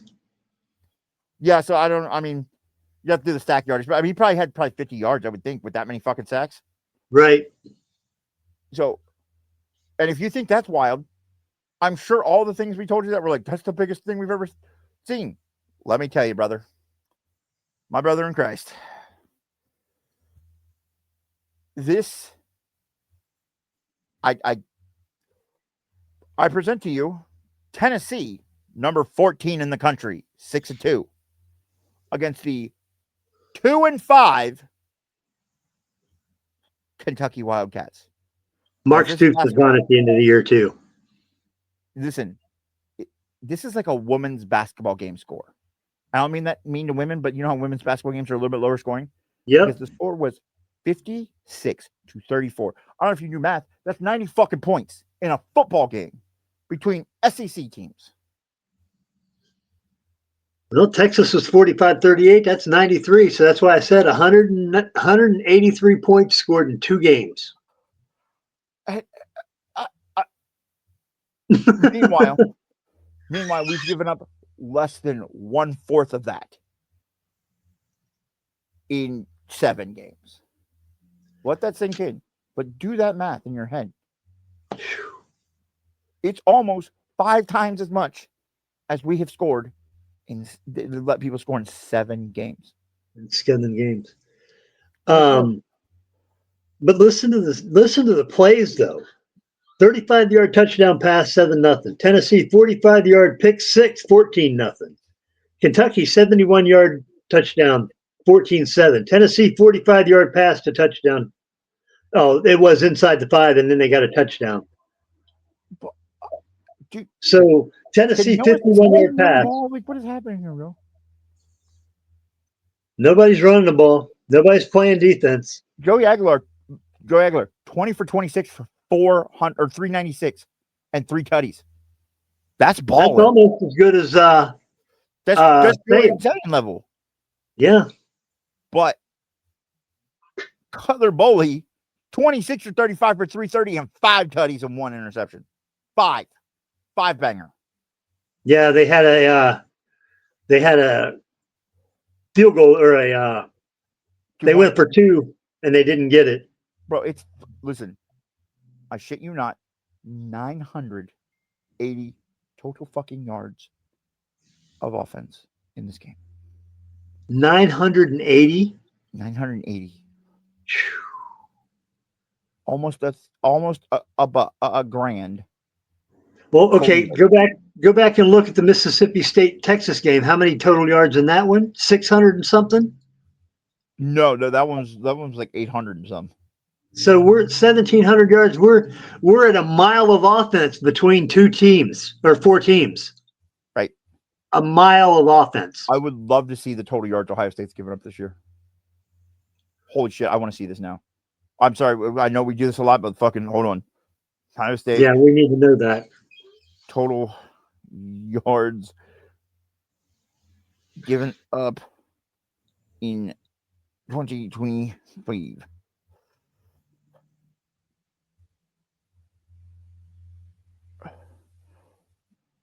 Okay, Ohio State's defense has given up a total of 216.9 yards per game, making top-ranked defense in the NCAA. This is based on averages. The total yards will increase as the season continues. I need total yards, bitch. We're first in the NCAA, though, and this is lower than other top defenses like Iowa, who's 234.9 yards, and Oregon, who's 239 point yards. Like, we're literally giving up, on average, 30, more than 20 less yards. Here we go. Total team stats. Statistics, first downs, passing, offense, returns, kicking, penalties. Where's the defense, bitch? How are you going to tell me total team stats and fucking there's no defense fucking categories? The fuck? Oh, ESPN, you're fucking with me now, right? You fucking with me, dog? You fucking with me, ESPN? No, not player stats. I don't fucking, dude. Why is this so hard to find? Fine. They make this information like it's the fucking. Where's Ryan Day's brother? Somebody get Ryan Day's brother. I find it on NCAA.com. Well, here we go. We're just gonna go to the Ohio State Buckeyes fucking overall.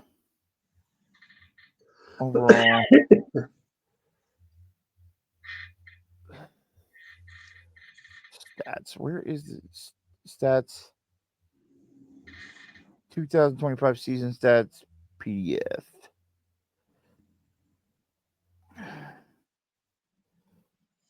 Scoring rushing yards, passing yards, total offense. Why is nobody like? Seriously, is total defense like a secret?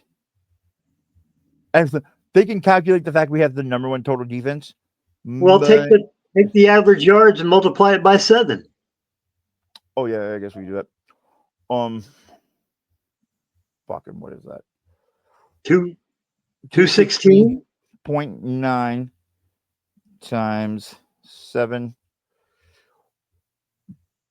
You want to take a guess? It's not 1,500 yards, is it? 1,518.3 yards. 1,500 yards we've given up all year. We've given up 200 less yards than 4 SEC teams did in one fucking game each.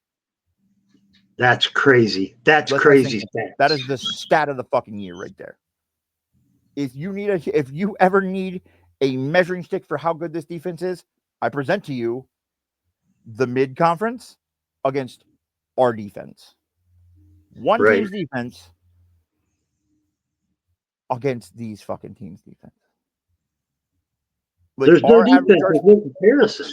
Our average yards per game that we're giving up is literally 230 plus yards lower per game than these fucking people.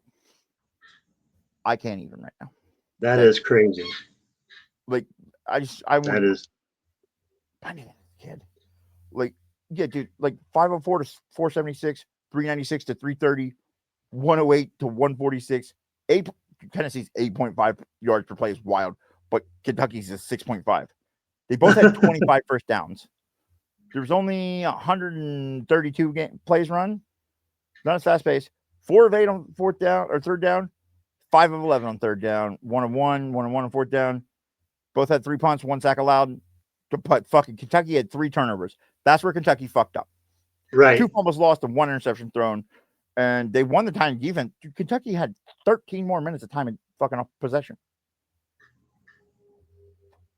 Well, that's because Tennessee are scoring. They're scoring a 62-yard TD pass, 51-yard TD pass, TD drive for a touchdown. They were scoring fast. That's why. That's crazy. I am mind blown by that stat. Like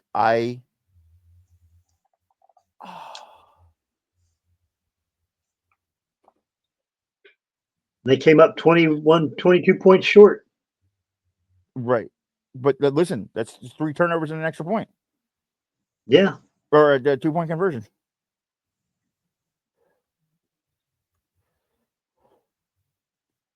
Tennessee drove to score a touchdown in the last second of the first half. And then came out with the 62-yard TD pass in the second half. That's demoralizing. You think about it, giving up that many plays, that many big yard plays. Yeah, listen, you want to know how many points allowed per game? You know where we're at? 5.6, 5.8? 5.9. 5.9. Do you know we also are first in defensive stop rate? You want to guess what the percentage is? No. 84.2%. 85% of the time we fucking stop them. Wow. That's more impressive than 80% completion rate. Yeah, look. Dude, 85% stop rate? Right here. Total defense. I just looked it up. 518 yards, 3.8 yards per play. We've only given up, you know how many offensive touchdowns we've given up? 1. 4. 4 offensive touchdowns we've given up all year. Oh, yeah, okay. 4. Let that sink in for a minute. Indiana's 7 games. Indiana's next closest. They're at 6. Oklahoma's at 8. Dude, this is bananas. Like, everybody's in double digits beyond that. I think the Ohio State-Indiana game is going to be like a 17-14, 17-16 affair. You know what I hope, though? Because Ohio State's been so, just looked down upon this year. I hope somehow somebody channels, like Julian Sain reaches deep down inside, and fucking Jeremiah Smith's like, listen, I've been talking to Devin Smith, and I just feel it tonight. Julian Sain's like, listen, Cardell hit me up today, and I'm telling you, like, we're on. And they go fucking nuclear and fucking 56 for nothing. Right, like, but crazy thing, not to fucking put this out in the universe, but worst case scenario, we lose to Indiana. What, we go from the number 1 seed to what, the number 3 seed? And it's true Yeah, seeding. we'd still be Guess seated. what? It's true seeding. So who gives a fuck? At this point, it's no. It's beat We'd Michigan. still have a bye and still have a home game. Yeah, and listen, I honestly, I absolutely believe that on a neutral field, even in fucking their state, Ohio State travels better. And I in no way, shape, or form believe that Kirk Cignetti will outcoach Ryan Day. Not with this staff. No fucking way. No. Like, maybe with Jim Knowles last year, Jim Knowles gets got because he tries to be too smart for the room. Matt Patricia has a game plan for that game right now. Matt Patricia has game plans for games that may not even happen. I guarantee you that mad scientist fucker has sat down and he's run the numbers on everybody that could be in the playoffs right now. And he's going to go, okay, listen, this is what it could probably be. And he's got 7. I'm telling you go in his room, you're like, but why is there 47 playoff brackets all over the wall with red strings going on them? He's like, no, let me explain it to you. And he knows all of it. Listen, that's that dude. Like, that is that fucking He's dude. a rocket scientist, aeronautical engineer. He has an aeronautical fucking engineering degree. Like, what the fuck? He's a rocket scientist. Yeah. Like, how crazy is the Big Ten? We just got a billionaire trying to coach Michigan. We got a rocket scientist for a defensive coordinator at Ohio State. Like, right? Like, in our spare time, we coach football when we're not fucking working for NASA. Get the fuck out of here, dude. Okay. So. Or Warren Buffett. Yeah. Right. Like, all of a sudden, you're going to be like, and coaching Northwestern, Elon Musk. Fucking what? So look, before we go on to the games of next week, I just want everybody to let this sink in. Quietly, Iowa, who has like the second ranked defense in the country, yards per game, it's only got 2 losses. They only lost to Indiana by 5 fucking points. Oh, and you say, oh, what, they have Oregon. They have Oregon at Kinnick. And everybody they played at Kinnick this year, guess what? You know who they played last week? They played Minnesota. You know what they beat Minnesota by? 41-3. Iowa. 1 point. Yeah. Iowa beat them 41-3. You know what we beat fucking Minnesota by? 42-3. 42-3. If you need another measuring stick, guess what? Iowa also went to Madison, Wisconsin. And you know what the score was? 37-0. Let that sink in. Because we just beat Wisconsin badly, and it was 34-0. Let that sink in. Let that just like fucking like rumble around your brain and going, wait a second. If Oregon somehow falters, like Iowa's got USC, like I think their defense, they actually have a defense. They can handle USC. Michigan State, obviously we talked about that. Nebraska, Matt Rule is trying to fucking suck a dick all the way to the Penn State job. He's checked out. Does Iowa just waltz in as the 3rd best team in the Big Ten to the fucking playoffs? That'd be crazy. With an offense. That would be crazy because we picked Penn State, Ohio State, Indiana, or no, Penn State, Ohio State, Oregon, and Illinois is who we picked. And look, I'm on the Penn State website, and hold on. The stats are loading. I just want to see the stats. So they've only given up 1,800 yards this season. They're averaging 5.1 yards a play. They're averaging 317 yards of offense a game. Iowa. Jim Knowles, what the hell are you doing?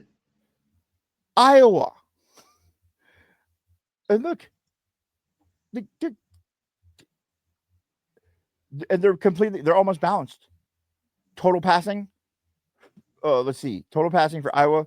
Now they have been outpassed, but they also have outrushed opponents 1,482 to 671. Wow. They've only given up 600 yards of rushing defense or offense. Yeah. Look, check it out. In how many games? They got 8 games in, or do they have 9 games in? No, they're 6-2. Look, check it out. Yards gained, 1,584. Opponents, 903. Yards lost, 102. Opponents, 232. Wow. They're averaging 4.8 yards as a team rushing the ball. they're averaging 185 rushing yards a game. 185 yards rushing. They've got almost an hour more of time of possession on people. That's nuts.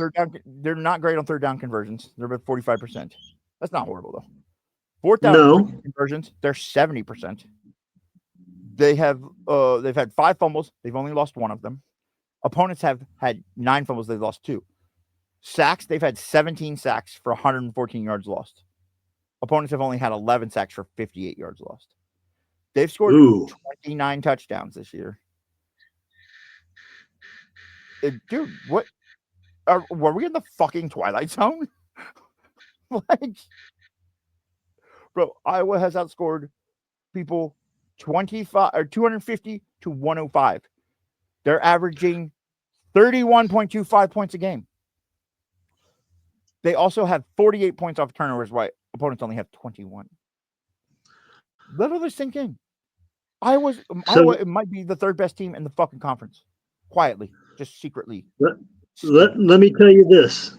Beginning of the year, you're going to have Vanderbilt, you're going to have Iowa, and you're going to have, who was the 3rd one we didn't see coming? Iowa, Vanderbilt, and fucking BYU. BYU. But dude, the list goes fucking like, yeah, let me just pull up top 25. Texas A&M expected. Yeah, I mean, yeah. Here, I'm gonna pull up top 25 because there's a bunch in there, dude. Like, listen. So this is the top 25: Ohio State, Indiana, Texas A&M, Alabama, Georgia, Oregon, Ole Miss, Georgia Tech. Georgia Tech's another one. 8-0, Georgia Tech. Ramblin' Wreck. Vanderbilt, BYU. Go Wreck. Listen, think about this: 8 is Georgia Tech, 9 is Vanderbilt, 10 is BYU. In what world does somebody call that? That's do you remember the TV show Fringe? Yeah. That's an alternate universe right there, son. You've crossed over into a different timeline. This world is upside down this year in college football. And you know what? It's all thing. They just took the Ohio State fans and like put them in a different timeline. We got here and like, so wait, we're still good. What's going on with everybody else? Like, look, you know who's 12th? Notre Dame. Look, I need them to lose one more game. But listen, since winning 2 lost teams ranked this high, Tennessee's 14. Dude, check it out. Oh, this is another one. Virginia. Quietly, fuck around in Virginia and Louisville might be the ACC championship game. We talked about that earlier. But you know what's crazy? It might even be crazier. It might be Cincinnati too. Yeah. I've seen that. Cincinnati's 7-1. Look, check it out. 15, Virginia. 16, Louisville. 17, Cincinnati. What is happening? Oh my goodness. Look, though, 22, Houston. 24, Utah. 25, Memphis. What is going on in the chaos world? That is crazy. Yeah. And meanwhile, Ohio State and Indiana are like top and above the best 2 teams in the country, like not even close. Oh yeah. Are you looking at the points? Do they have the points out to the side? Yeah. How far is Indiana behind us? About 50 points. I think that's low. I think it should be higher, but they're still a good team. I'm not going to take that away from them. I just think they're not as good as what they think they are when they play Ohio State. Well, yeah. So the points for Texas A&M is about 70 behind Indiana and 110 behind Ohio State. You go to Alabama, and it is 200 behind Ohio State. You go to Georgia, it's 300 behind Ohio State, and it just falls off from there. Look, by the time you get to fucking Notre Dame, it is almost 700 points. Oh, wow. Isn't that wild, dude? And look, you had 1, 2, 3, 4, 5, 6, 7, 8, 9, 10, 11, 12, 13, 14.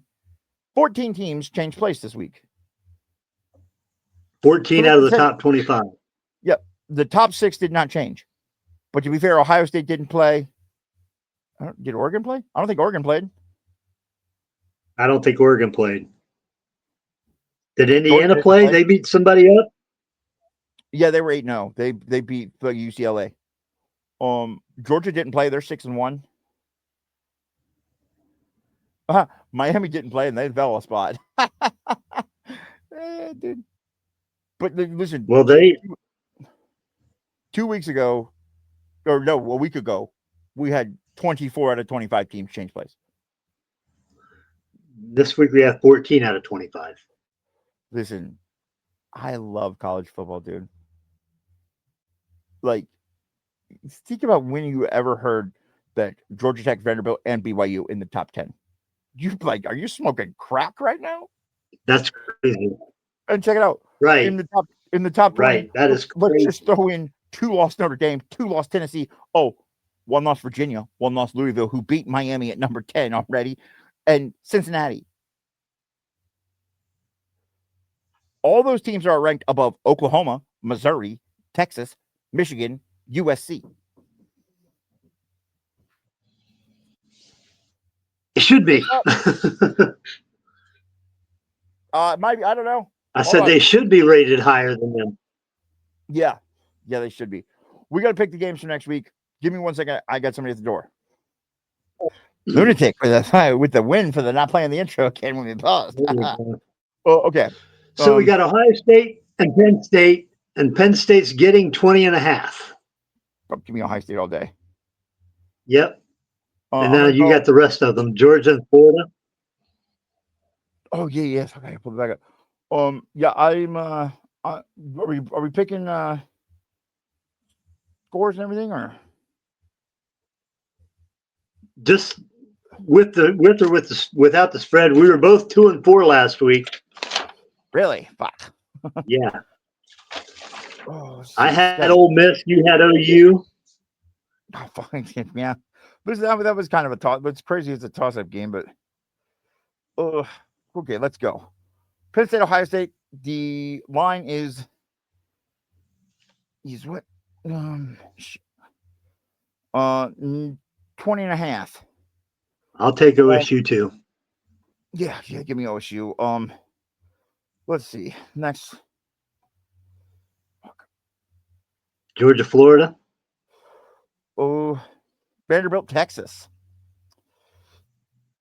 Okay. Texas is getting 2.5. Woo wee!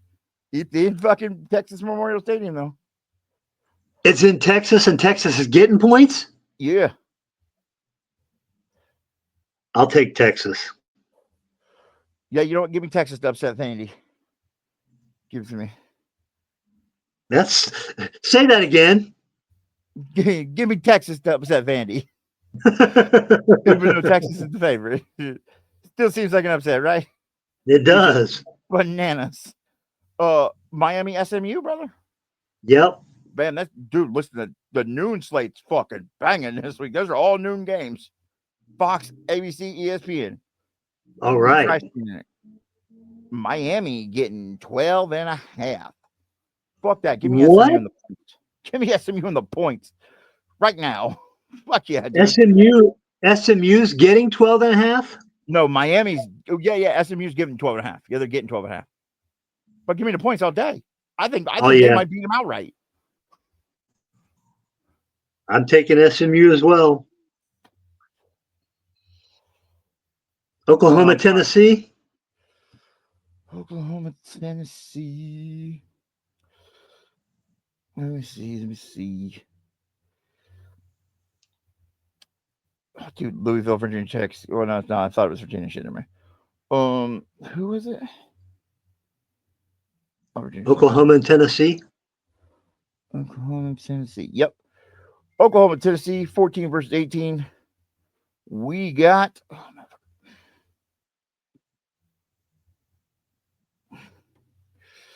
It's at Neyland, and Tennessee's getting 3.5. Ooh. You know what? Give me the points. You're taking Oklahoma? I'm taking Tennessee. You said Tennessee was getting 3.5. No, they're giving up. It's -3, -3.5. Okay, I'll still take Tennessee. Yeah, no, yeah, I'm laying the points. I'm gonna give me Tennessee. That seems like an easy call after John mid-tier. Bro, look, check this out. Right. We missed this. Cincinnati and Utah, 17 versus 24. Wild.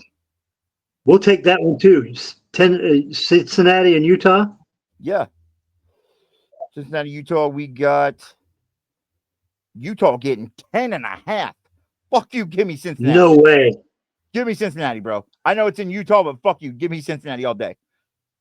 I know Cincinnati people don't like us, but fuck you, dude. I know where I'm going. I know Utah's playing banging, but no. I'm taking Cincinnati's Utah. good too. How many points and who's getting them? Utah is giving up 10.5. Minus 10.5. I'm still taking Utah. You're taking Utah? You're laying the points? Give me Cincinnati all I'm day. laying the points.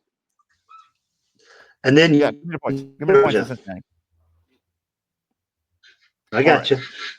What's the other game? We got one more? Georgia, Florida. Georgia, Florida. Georgia, Florida in Jacksonville, Florida. Georgia getting 7.5. Georgia's getting points? No, they're -7.5. Sorry. Okay. Sorry. I'm off today. Yeah, I'm Georgia taking Georgia. -7.5. Georgia? Yep. What do I want to do? Just to keep it That's a trap game. Is, man. And no, man. Georgia's got like 97 lives, bro. They're just like the villain in a fucking movie that just keeps jumping over the couch and you have to just fucking lay into them and they just won't die. That's fucking Georgia this year, dude. Fucking give me. I agree. I'm gonna lay the points with Georgia. Fucking goddamn, I hate picking Georgia. Fucking hate it, dude. It hurts. So our only game that we differ are Cincinnati, Utah. Yeah, this one, that game, and the Georgia game, the only one that, just give me Georgia. Like, fucking Florida's kind of in peril. Like, they are. They're just in peril. So, we got anything else going on? We don't. We will be together this time next week, brother. Listen, guys. I'm never been more excited for almost anything in my entire life. It's just right up there with like my kids being born and like some really cool tour memories and like, you know, getting to go to Asia, like shit like that. And probably the most adult thing I've done other than raising children. So fucking it's crazy. But other than that, listen, it is college football season and Ohio State is still number one. So please yell out IO if somebody yells out OH. Yeah, somebody yells out OH, you yell out IO. Fuck, I am way off today. And listen, man, don't let the internet be evil. You can be good people. Amen.